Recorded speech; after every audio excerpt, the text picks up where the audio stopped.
はようございます。カタリーナ from カタリーナ in Japan のチャンネルへようこそ。インスタにちょっと仲良し友達からいろんな初チャンネルおめでとうっていうメッセージが来まして、めっちゃ嬉しいです。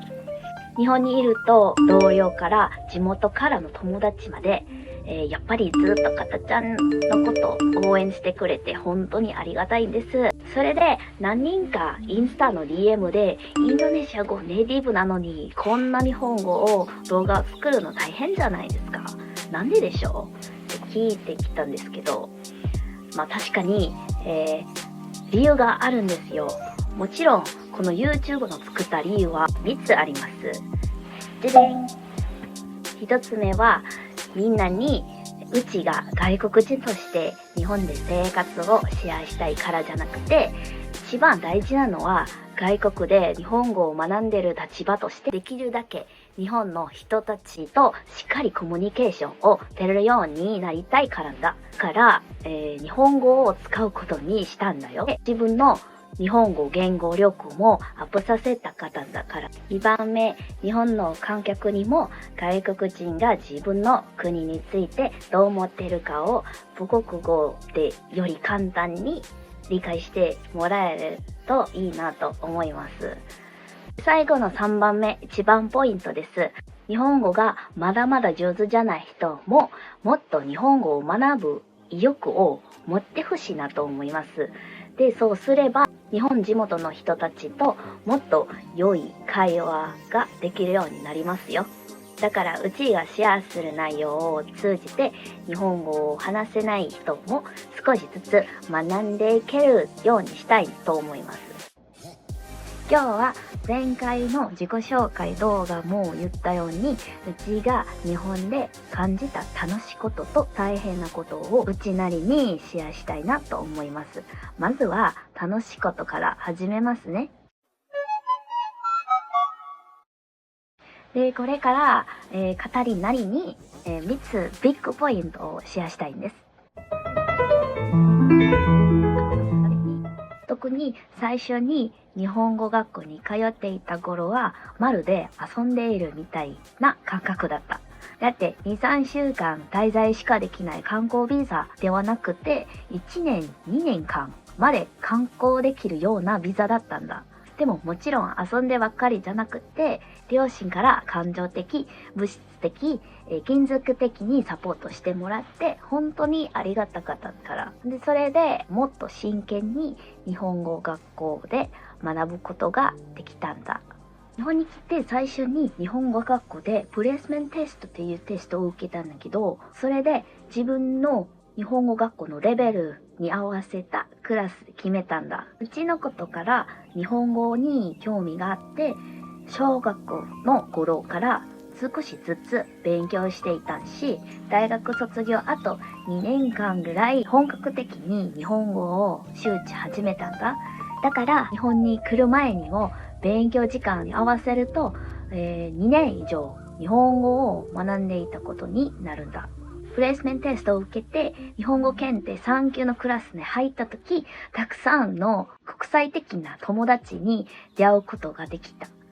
少しでも日本語が話せると物事がうまく進んだって実感したよ。最初の友達は中国人で英語はほとんど理解できなかったけど、日本語でコミュニケーションを取れたから本当に助かったんだ。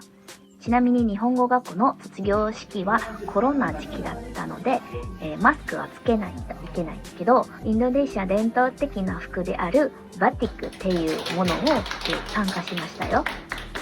インドネシアの友達もたくさんできて、母国語で話せるのは感情的な支えになったし、ヨーロッパやアメリカの友達もできたんだ。で、その時英語の主に使うのは初めての体験でしたんやけど、最初にみんなは日本語学校を使わなかったから英語でコミュニケーションを取るのが多かった。でもおかげで両方英語も上手になったし、日本語もスキルも前向きになったと思ってる。日本語学校で、文化交流会っていうイベントあったんやけど、そこで他の国から来た留学生たちを交流ができて、みんなが温かく迎えてくれたんだ。で、それにたくさんの新しい文化を見せてもらって、自分たちの地元の料理を紹介してくれたりして、とても楽しかったんです。例えば、初めてフルーツサンドを作る体験だったりし、日本の友達と一緒に炊き込みご飯を作ってもらったりしたんだ。すごく楽しかったんです。それに、もし新しい文化を飛び込むのが怖いと感じても心配しないで、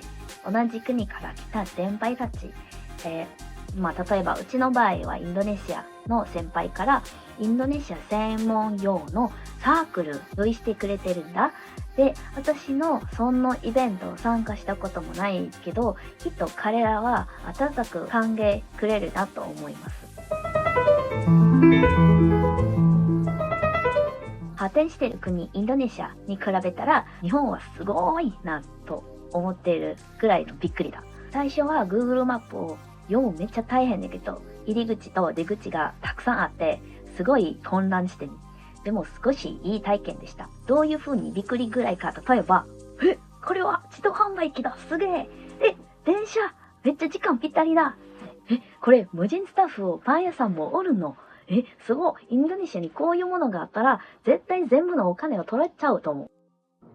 知らん人もおるかもわからんけど、無人店舗とは認証技術やセンサー、カメラなどの機械を駆使して、レジ業務などのオペレーションを初人化した店舗です。つまり、自分で取って、自分で払って、自分で袋入れてに帰る。特に多いのはベーカリーです。なぜなら、パンを買う人がオフィス帰りや仕事前に多いため、スタッフがおらん時間帯でも運営できるように、遅い時間や朝早くでも営業が可能だからです。日本のことオタクになって、まさか、異性外移住かもしかしたらうち。最近あった驚きのエピソードやけど、あるクレジットカード会社でカードを申し込んだんだ。で、そしてカードが届いた時に支払い用の銀行口座情報や保管する個人情報を記入する必要がある。でもその個人情報を郵便配達員さんから守るために情報を隠すための保護シール、ステーカーのようなものみたいが使われていたんです。これに本当に便利ですよね。特にわざわざクレジットカード会社に行ってフォーム記入しなくていいっていうのは助かるわ。時間の節約になるし、自分の都合に合わせてゆっくり規約を読めるので、忙しいスケジュールを気にせずに対応できるのがありがたいんです。多分日本人や発展した国に住んでいる人たちには、うちは国でも同じようなことがあるんだよと思うかもしれませんけど、正直言って私たちにとって全然違うんです。何でも未来的な見えたり、デザインもすごい独特があって、本当に驚かします。例えば、お土産買うときには、ただのシンプルなクッキーかチョコレートなんだけど、パッケージをすごくこだわりて、めっちゃ感動するね。こんな素晴らしい国を作った人たちに心から本当感謝したいと思うわ。ということで、3つの楽しいことをシェアしましたんけど、次は、辛いことを3つもシェアしたいんけど、次の動画を見させてください。で、じゃあね、また次の動画楽しみましょうね。パート1はここまでです。次の動画パート2では私の仕事についてちょっとした話をシェアする予定だよ。それに外国人が英語を使えない国で生活するときに直面しがちな一番チャレンジについても話そうと思う。で、何なの？答えは次の動画で話しますね。じゃあ見てくれてありがとう。And thank you for watching. Dan terima kasih telah menonton. Bye bye.